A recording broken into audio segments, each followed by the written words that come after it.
Hello विद्यार्थी मित्रों, આપણી સામે જે પ્રશ્ન આપેલો છે આપણે જોઈએ તો કે છે રિસ્ટ્રિક્શન એન્ડોન્યુક્લિયસ નું કાર્ય શું છે। ચલો જોઈએ ઓપ્શન। તો એ છે કે ટૂંકી પેલિન્ડ્રોમિક શૃંખલાને ઓળખે છે। તો વાત ખોટી છે, ટૂંકી નહીં લાંબી પેલિન્ડ્રોમિક શૃંખલાને ઓળખે છે।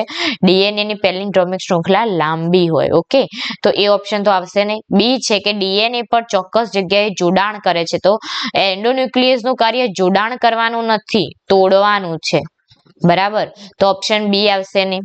ઓપ્શન સી છે કે પેલિન્ડ્રોમ પર કાર્ય કરે ત્યારે તે ડીએનએ અણુને બંને શૃંખલા તોડે છે। તો વાત સાચી છે કે જ્યારે પણ તે તેના પર કાર્ય કરે તો બંને શૃંખલા ડીએનએ ની જે બંને શૃંખલા હોય એ બંને શૃંખલાને તોડે છે, બરાબર, તો જવાબ આપણો ઓપ્શન સી આવશે।